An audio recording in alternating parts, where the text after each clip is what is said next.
What does it cost to be seen as a problem before you're seen as a person? Hello, my name is Emma and I'm from class PD01. Today, I'm going to be talking about the book, The Hate You Give.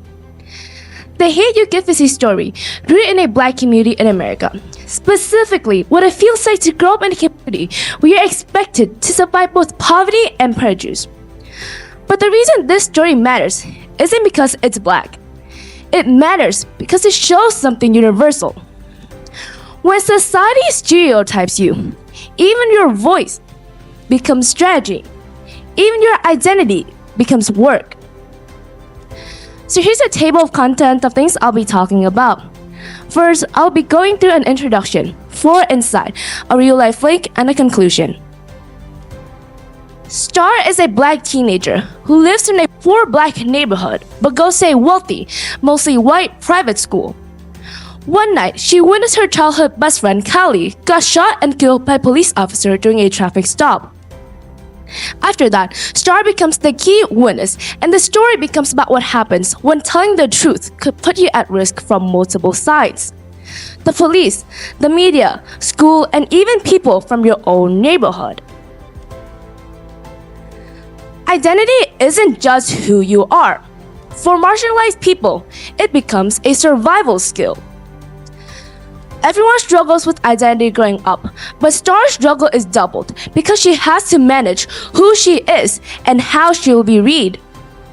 At school, she carefully controls how she speaks and acts because she knows her classmates already have stereotypes about black kids from poorer neighborhoods.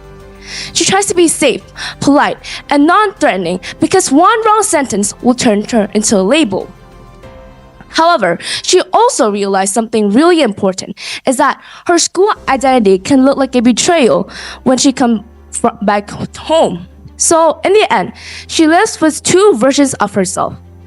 One that keeps her accepted at school, and one that keeps her rooted at home. Though this is a black community story, the lessons reach beyond race because they are about how humans behave under power. When a group is stereotyped, people learn to edit themselves to stay safe or blend into the environment or to be treated as acceptable. The conflict here isn't just good cops versus bad cops. It's fear plus power plus the story people choose to believe.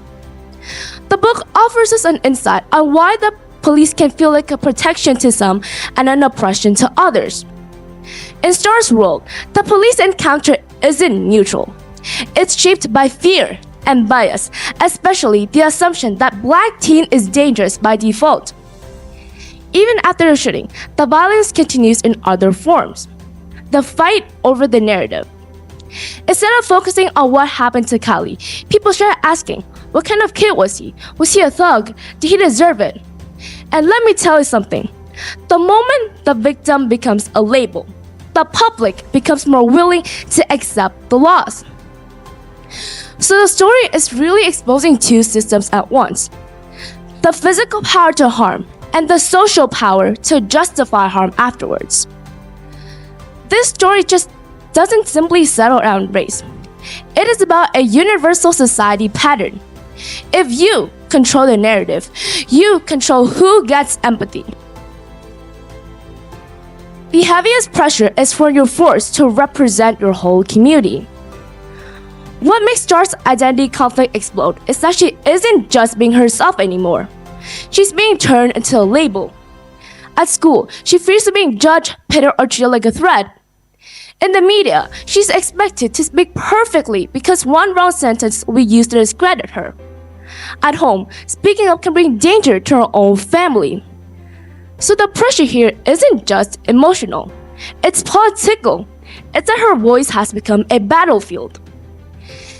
And she has to make choices that many marginalized people recognize. Do I stay quiet to protect myself or speak up to protect others? That pressure exists anywhere people are treated as the representative of their race, class, religion, immigrant status. When a person stops being an individual and becomes the example. The book shows conflict within the black community too, because systems creates pressure, scarcity, and survival choices. One of my personal favorite part about this book is that it doesn't romanticize the community.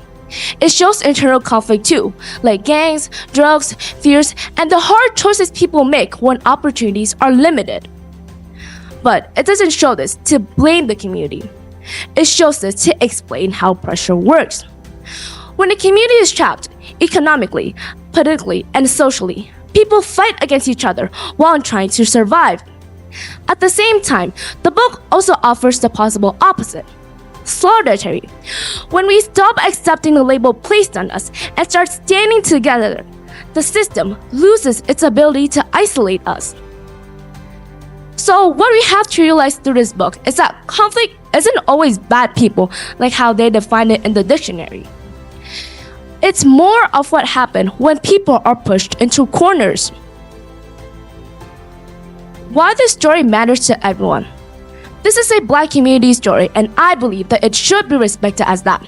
But the lessons reach beyond race because they're about how humans behave under power. We see the same pattern everywhere. People code switch to be treated as acceptable. Institutions demanding perfect victims before granting empathy. Communities distrusting authorities because contact feels risky. Public opinions shaped by labels instead of full human story. So the book becomes a warning. When we let stereotype decide who counts as human, we make injustice easier. And if we are fantasizing for a better society in the future, we cannot just simply argue about events. We have to fight for the truthful stories. So here's the core takeaway. The book The Hate You Give shows how a Black teenager is forced to carry two burdens at once. The normal burden of growing up and the extra burden of surviving stereotypes. It shows how conflict isn't always physical. It's narrative. Who gets it called safe? Who gets it called innocent? And who gets remembered and treated as fully human? And the book ends with a hard truth. Silence can protect one person in the short term, but truth is what protects a community in the long term. That's why Star's journey matters, because she moves from managing her identity to stay safe, to using her voice to make the world face what it prefers not to see. Thank you for listening.